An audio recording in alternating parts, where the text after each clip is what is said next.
afternoon today. We're heading to the school, guys. We're going to pick up the kids na. Oo. May bagong hotel dito, oh. In lang pala, in. Tapos coffee shop. Matry natin yan next time.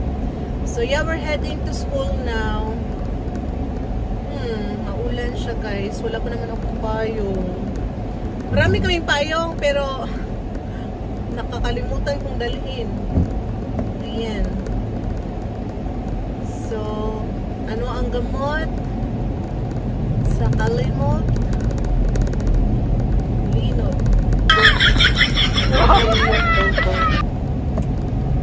Marami akong videos, guys, ba?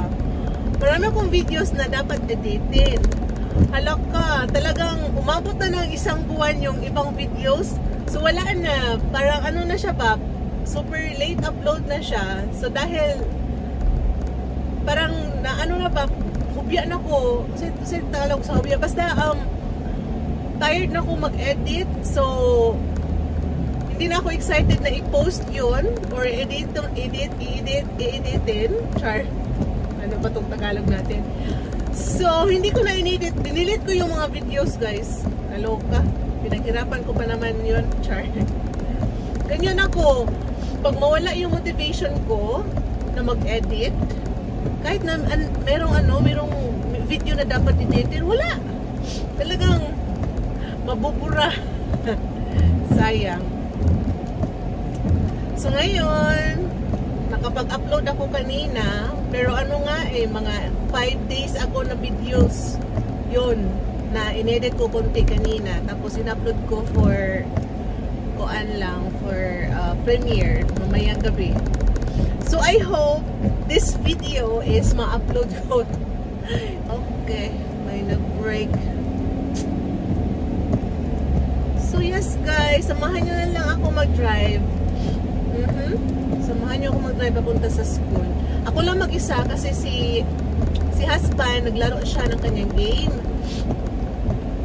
Tapos, sabi niya, maaga pa daw para pumunta ako sa school. Sabi ko, na-bored na ako sa bahay. Nanood lang kasi ako ng Netflix, guys. Tapos, yung friend ko si Annabelle, ando na siya sa school. So, sabi ko sa kanya, punta na lang ako doon para may kachika ako.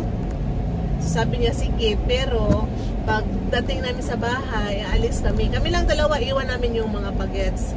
Malapit lang din yung pagpuntahan namin. Yung pizza place. Malapit sa barangay namin. So, magpipizza daw kami for dinner. Tapos, iwan lang namin yung mga bata. Kasi malapit lang talaga. Kalapit na barangay lang. Tapos, walking distance nga lang eh.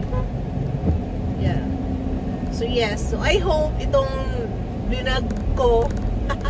video ko ay sana ma-upload. So, ayan guys, tingnan natin ang road. Parang today ang start ng campaign, barangay election. So ngayon guys, bisibisihan ang mga police ng kanilang COMELEC checkpoint. Maraming tao guys, oh. Mga estudyante ata yan. Oh, siguro yan sila. Tour. Kasi andyan na yung bus. Service ata nila yan. Okay. Hindi naman masyadong malakas ang rain guys. Ambon na lang. Pero kanina siguro malakas, basak na yung road, oh. Doon sa amin wala mauwan. Dito lang palapit sa Ormoc may ulan. My favoritism yung rain guys. Sana all.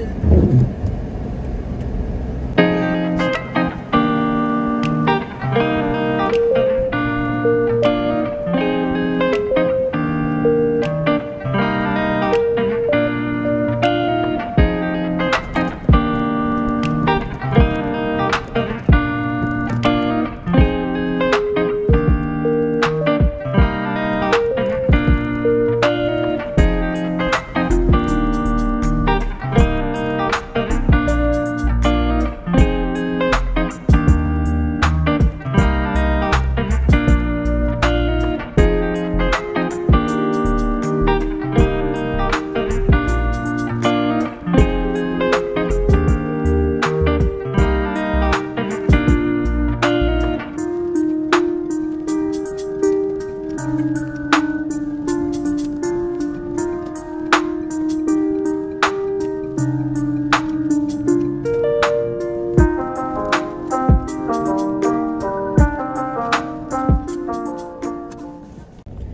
guys! So, diyan na ang akong mga anak si Nat. Hi Nat! Jacob, hi!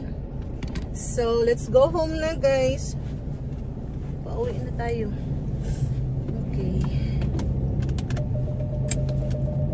No.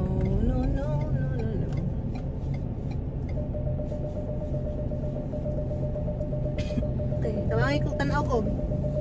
I can't see, there's a van.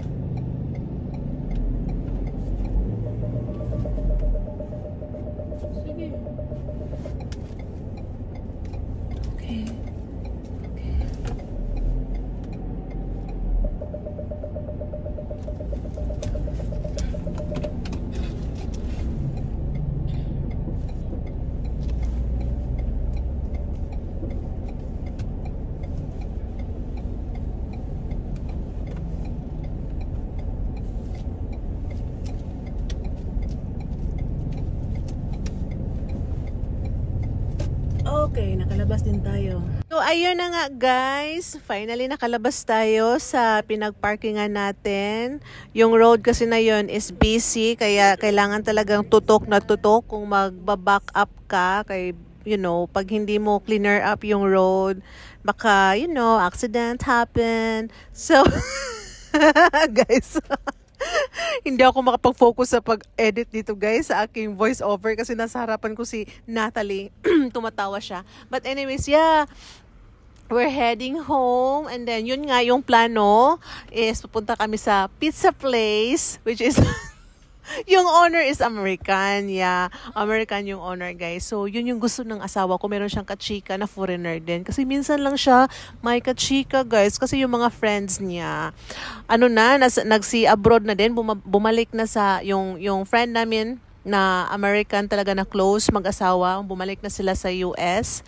Tapos yung isa na friend niya bumalik na somewhere sa abroad para magtrabaho. And yeah, siya na iwan dito. Ayaw niya kasing bumalik na. Gusto niya bumalik doon for medical purposes. Pero sa ngayon, sabi niya, gusto niya muna dito sa Pinas. Yes. And hindi ko naman siya inaano guys. Hindi ko siya pressure, di ba? Well, kami ng mga anak ko, gusto naman namin syempre makatikim ng snow, makatikim. No, hindi naman ganoon na ka-excited naman kami na pumunta kasi syempre iba din kung malayo tayo sa mga relatives, iba sa family, 'di ba? 'Di ba guys? So, yeah. So yun. Kaya sasamahan ko siya mamaya doon sa pizza place. So, ayan guys, nakita nyo, andito tayo sa my checkpoint. Ayan, pinara tayo ni Kuya, sir. Hi, sir. Ano man, sir?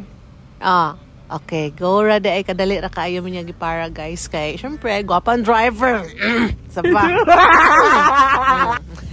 So, moto guys, no, tungod ani mga so, moto, kanang na-distract ko sa akong kauban diri guys, pag voice over si Natalie. But anyways, yeah. So, busy ang kuan, ang kanina ang mga barangay officials, kaya di pa man sila officials, no? So, mga kanang candidate sa kuan, kanang barangay election. Kay karon ng ilang first day sa campaign. So, ayan, maganda ang ating panahon, guys. Sunset na. So, yeah, samahan niyo kami sa aming pag-uwi.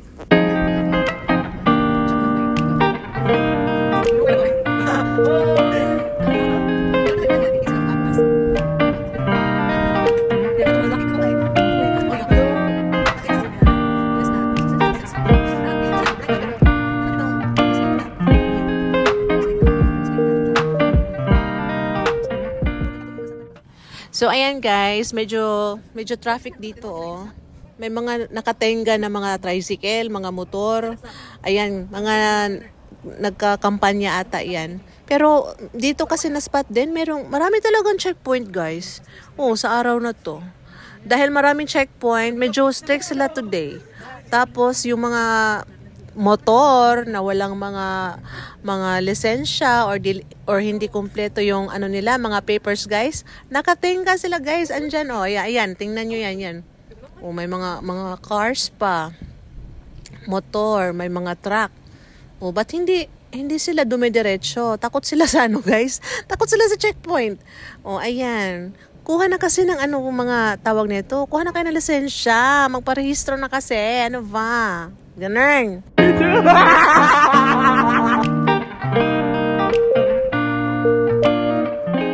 Yes guys, so andito na kami sa J&I Pizza. Kami lang dalawa ni Mister. Ayan, may mga naliligo guys. Ito yung sunset view nila dito.